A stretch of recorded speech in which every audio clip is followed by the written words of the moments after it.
ಎಲ್ಲರಿಗೂ ನಮಸ್ಕಾರ. ಇವತ್ತು ನಮ್ಮ ಎಐಸಿಸಿಯ ಪ್ರಧಾನ ಕಾರ್ಯದರ್ಶಿಗಳಂತ ಸುರ್ಜಿವಾಲ್ ಸಾಹೇಬರು ಬಂದಿದ್ದಾರೆ. ಬೆಳಗಾವಿ, ಬಸವ ಕಲ್ಯಾಣ ಮತ್ತು ಮಸ್ಕಿ ಕ್ಷೇತ್ರದ ಸಂಬಂಧಪಟ್ಟಂತೆ ಚುನಾವಣಾ ಪ್ರಚಾರಕ್ಕೆ ಬಂದಿದ್ದಾರೆ. ಅವರಿಗೆ ನಿಮ್ಮೆಲ್ಲರ ಪರವಾಗಿ, ಮಾಧ್ಯಮದ ಪರವಾಗಿ, ನಮ್ಮ ಮುಖಂಡರ ಪರವಾಗಿ ಅವರಿಗೆ ನಾನು ಸ್ವಾಗತವನ್ನು ಬಯಸ್ತಾ ಇದ್ದೇನೆ. ಅವರ ಜೊತೆಗೆ ನಮ್ಮ ರಾಷ್ಟ್ರೀಯ ನಾಯಕರಾದಂಥ, ವಿರೋಧ ಪಕ್ಷದ ನಾಯಕರಾದಂಥ ಮಲ್ಲಿಕಾರ್ಜುನ ಖರ್ಗೆ ಸಾಹೇಬರು ಬಂದಿದ್ದಾರೆ. ಅವರು ಕೂಡ ನಾನು ಈ ಸಂದರ್ಭದಲ್ಲಿ ಸ್ವಾಗತವನ್ನು ಬಯಸ್ತಾ ಇದ್ದೇನೆ. ಈ ಭಾಗದ ಜವಾಬ್ದಾರಿಯನ್ನು ವಹಿಸಿಕೊಂಡಂತ ನಮ್ಮ ಹಿರಿಯರಂತ ದೇಶಪಾಂಡೆನವರು, ನಮ್ಮ ವರ್ಕಿಂಗ್ ಕಮಿಟಿ ಮೆಂಬರ್ ಮುನಿಯಪ್ಪನವರು, ನಮ್ಮ ಪಾಟೀಲ್ರವರು, MB ಪಾಟೀಲ್ರವರು, ನಮ್ಮ ವರ್ಕಿಂಗ್ ಪ್ರೆಸಿಡೆಂಟ್ಗಳಂತ ಸಲೀಂ ಅವರು, ಮಧು ಎಕ್ಟಿಗವರು, SR ಪಾಟೀಲ್ರವರು, ಮತ್ತೊಬ್ಬರು ಈ ಎಲೆಕ್ಷನ್ ಇನ್ಚಾರ್ಜ್ ವಹಿಸಿಕೊಂಡಂತ ರಾಮಲಿಂಗಾರೆಡ್ಡಿಯವರು ಮತ್ತು ಎಲ್ಲ ಈ ಜಿಲ್ಲೆಯ ಶಾಸಕರು ಮತ್ತು ಪಕ್ಷಕ್ಕಾಗಿ ದುಡಿತಾರಂತ ಎಲ್ಲ ನಾಯಕರುಗಳೆಲ್ಲ, ರೇವಣ್ಣವರು, ಫಿರೋಜ್ ಸೇಠ್ ಅವರು, ಅಂಜಲಿ ನಿಂಬಾಳ್ಕರ್, ಪ್ರಕಾಶ್ ಹುಕ್ಕೇರಿ, ಫಿರೋಜ್ ಸೇಠ್, ನಮ್ಮ ಜಿಲ್ಲಾ ಕಾಂಗ್ರೆಸ್ ಅಧ್ಯಕ್ಷರು,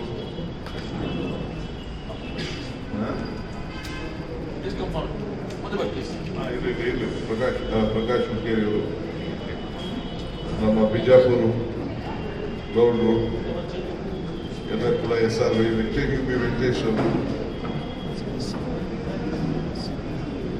ಮದುವೆ ಶಾಯ್, ಇನ್ನೆಲ್ಲ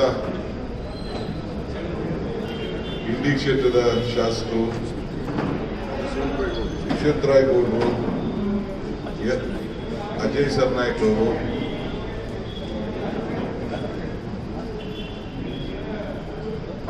ನಮ್ಮ ಧಾರವಾಡನ ಶಾಸಕರು ಎಲ್ಲರೂ ಕೂಡ ಬಂದಿದ್ದಾರೆ. ಮತ್ತು ಪಕ್ಷದ ವಿವಿಧ ಘಟಕದ ಅಧ್ಯಕ್ಷರು ಮೇಘಾರ್ ಅವರು, ಆದಿಯಾಗಿ ಯೂತ್ ಕಾಂಗ್ರೆಸ್ನ ಮುಖಂಡರು, ಆದಿಯಾಗಿ ಬಹಳ ಜನ ಎಲ್ಲ ಬಂದಿದ್ದಾರೆ. ಅವರೆಲ್ಲರೂ ಕೂಡ ನಾನು ಈ ಸಂದರ್ಭದಲ್ಲಿ ಸ್ವಾಗತವನ್ನು ಬಯಸ್ತಾ ಇದ್ದೇನೆ. ಮತ್ತು ಮಾಧ್ಯಮ ಗೋಷ್ಠಿಯನ್ನು ನಮ್ಮ ರಾಷ್ಟ್ರೀಯ ಪ್ರಧಾನ ಕಾರ್ಯದರ್ಶಿಯಾದ ಸುರ್ಜಿವಾಲ್ ಅವರು ತಮ್ಮನ್ನೆಲ್ಲ ಉದ್ದೇಶಿಸಿ ಮಾತಾಡ್ತಾ ಇದ್ದಾರೆ. ತಮ್ಮೂ ಕೂಡ ಎಲ್ಲ ನನ್ನ ಮಾಧ್ಯಮ ಸ್ನೇಹಿತರಿಗೆ ತಾವು ಕೂಡ ಬಹಳ ಸಂಭ್ರಮದಿಂದ ನಮಗೆ ಎಲ್ಲ ಸಹಕಾರ ಕೊಡ್ಕೊಂಡು ಬಂದಿದ್ದೀರಿ. ತಮಗೂ ಕೂಡ ನಾನು ಸ್ವಾಗತವನ್ನು ಬಯಸ್ತಾ ಇದ್ದೇನೆ.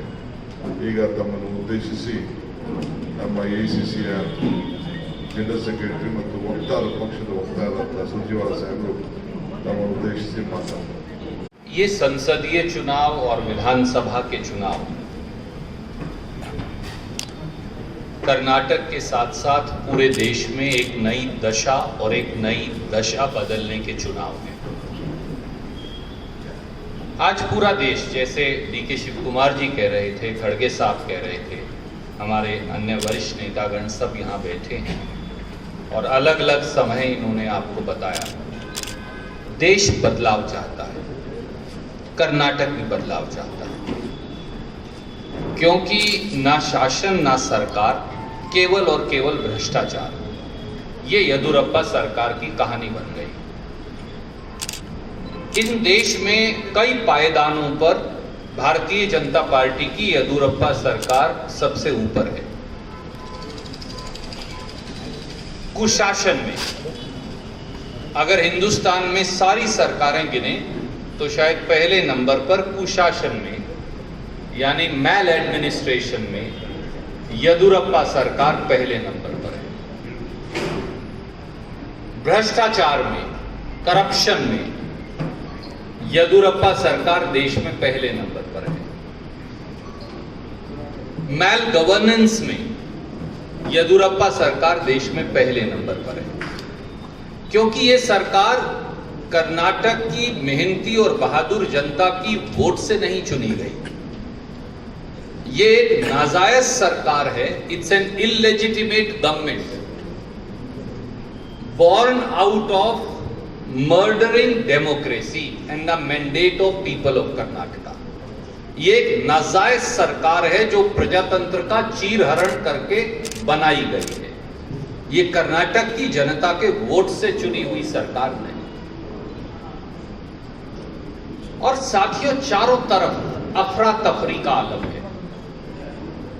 ये सरकार अपने वजन के नीचे चरमराकर गिर रही है और उस सारे प्रोसेस में कर्नाटक की डेवलपमेंट पर ब्रेक लगाई है। हमने देखा कि कैसे एक वरिष्ठ मंत्री ईश्वरप्पा साहब, पहली बार हिंदुस्तान में हुआ होगा कि किसी रूरल डेवलपमेंट और पंचायत मंत्री को, जो सबसे वरिष्ठ मंत्री हैं, उन्हें गवर्नर को लिखना पड़ा कि फाइनेंशियल ट्रांजैक्शंस में चीफ मिनिस्टर उनके महकमे में दखल अंदाजी कर रहे हैं। अगर ईश्वरप्पा जी गलत हैं तो उन्हें बर्खास्त किया जाना चाहिए, वो मंत्री क्यों हैं? और अगर वो सही हैं तो येदियुरप्पा जी को बर्खास्त किया जाना चाहिए, वो चीफ मिनिस्टर क्यों हैं? दोनों में से एक तो गलत है ना, दोनों में से एक तो गड़बड़ कर रहा है ना, दोनों में से एक तो काला है ना। यहां पूरी दाल काली है, दाल में काला नहीं। पर दिल्ली की भारतीय जनता पार्टी का नेतृत्व चुप क्यों है? पूर्व केंद्रीय मंत्री पाटिल साहब, जो भारतीय जनता पार्टी के विधायक हैं, हर रोज विजेंदर टैक्स की बात करते हैं। एक जीएसटी तो हमने सुना था, ये पहली बार वीएटी टैक्स हमने पहली बार सुना इस प्रदेश में। उन्होंने विजेंद्र टैक्स की जब बात करते हैं, ये भी कहा कि ईडी, इनकम टैक्स, उन्होंने कई बैंकों के मामले में उनको बुलाया है। क्या सच है? अगर उनके विधायक जो पूर्व केंद्रीय मंत्री हैं सही हैं, तो ऐसे मुख्यमंत्री को बर्खास्त क्यों नहीं किया जा रहा? और अगर वो गलत हैं तो उन्हें पार्टी से क्यों नहीं निकाला जा रहा? एक तो गलत है दोनों में से। स्मॉल इरिगेशन मिनिस्टर जो हैं मधुस्वामी साहब, वो तो कहते हैं कि मोदी जी गलत दखल अंदाजी कर रहे हैं, केंद्र सरकार जो है वो प्रांत के मामलों में इंटरफियर कर रही है। अगर वो गलत हैं तो उन्हें बर्खास्त क्यों नहीं किया जा रहा? और अगर वो सही हैं तो फेडरल स्ट्रक्चर को मोदी गवर्नमेंट वायलेट क्यों कर रही है? कभी बीसी पाटिल जी को माफी मांगनी पड़ती है, कभी सुधाकर जी को माफी मांगनी पड़ती है। ये सरकार है या सर्कस? और एक ऐसी सर्कस क्या कर्नाटक का भला कर सकती है, कर्नाटक में डेवलपमेंट कर सकती है? ये निर्णय इस चुनाव में लोगों को करना है। जो होम मिनिस्टर हैं, हमारे वर्किंग प्रेसिडेंट भी होम मिनिस्टर रहे हैं,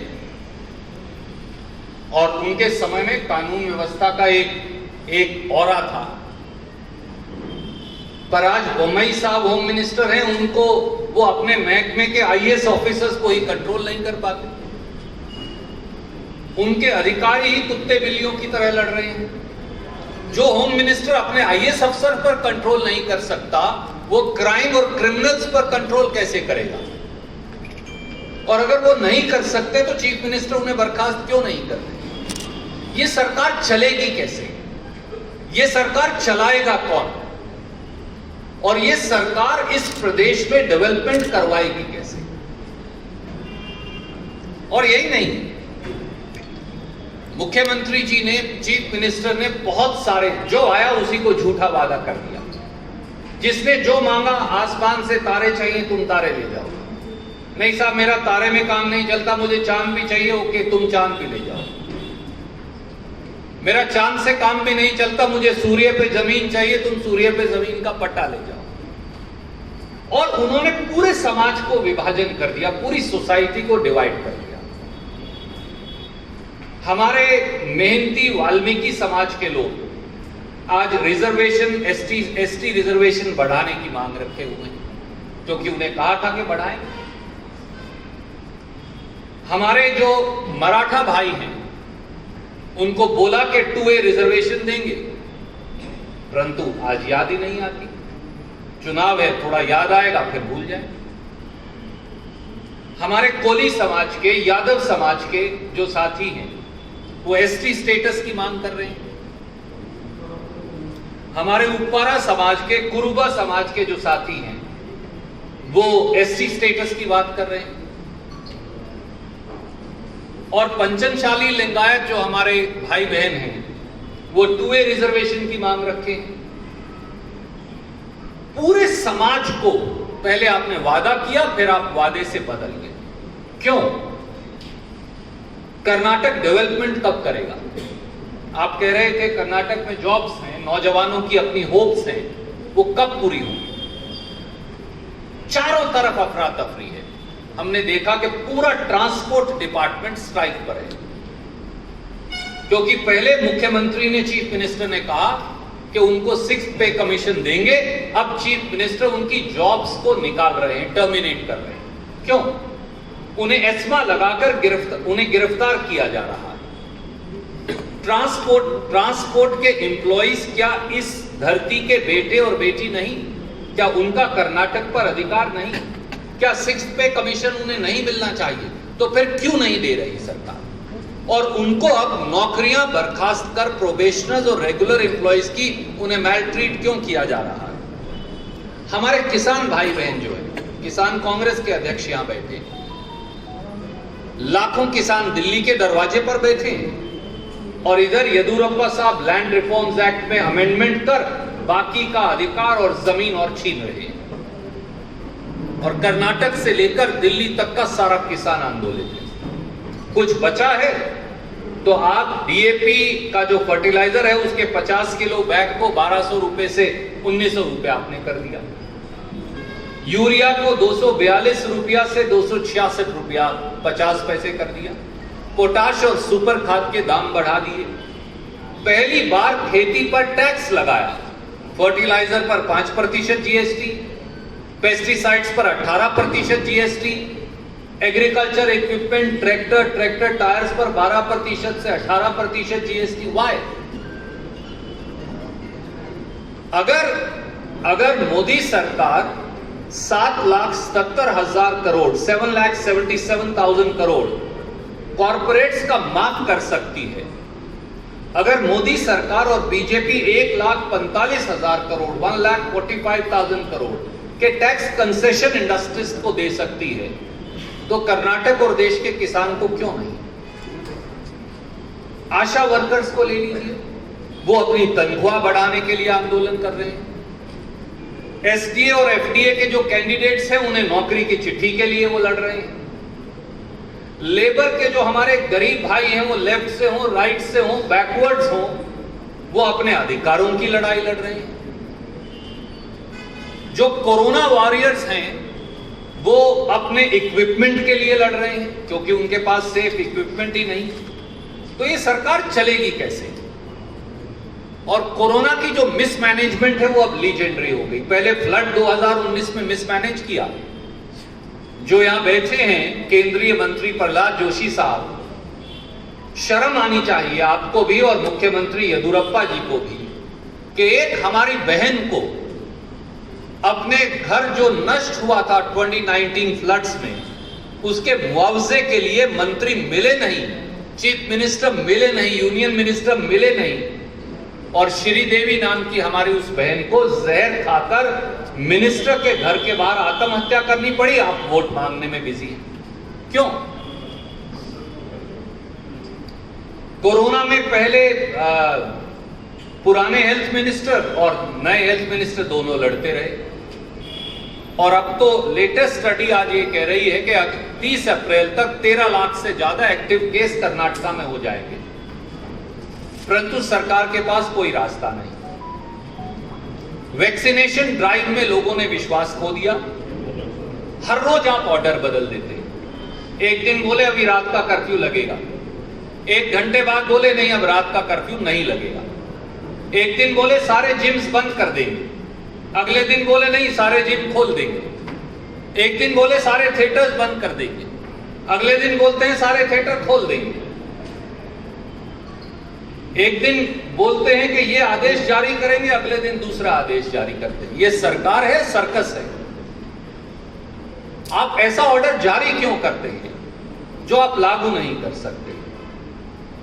मैं फिरोज सैयद साहब बैठे हैं, अंजलि जी यहां बैठे हैं, हमारे डीसीसी प्रेसिडेंट्स यहां बैठे हैं, हमारे गणेश भाई यहां हैं। 2018 के बाद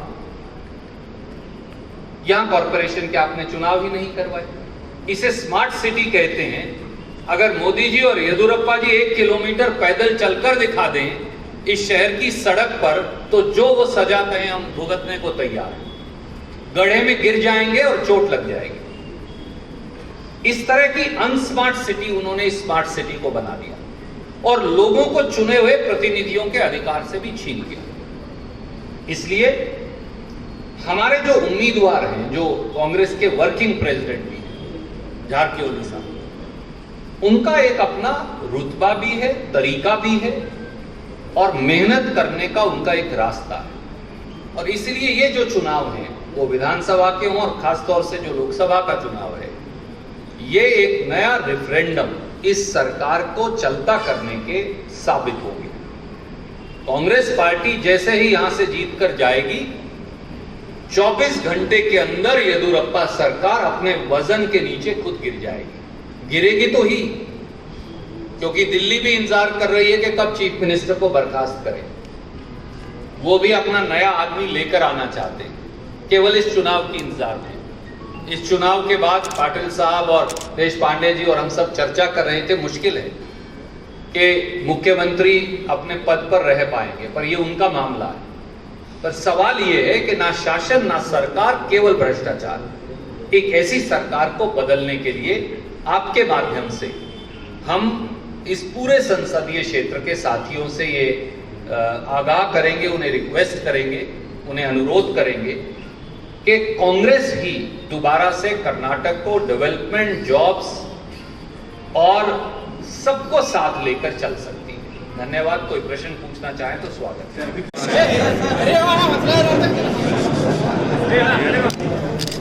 सर इधर देखिए सर, 1 सेकेंड सर।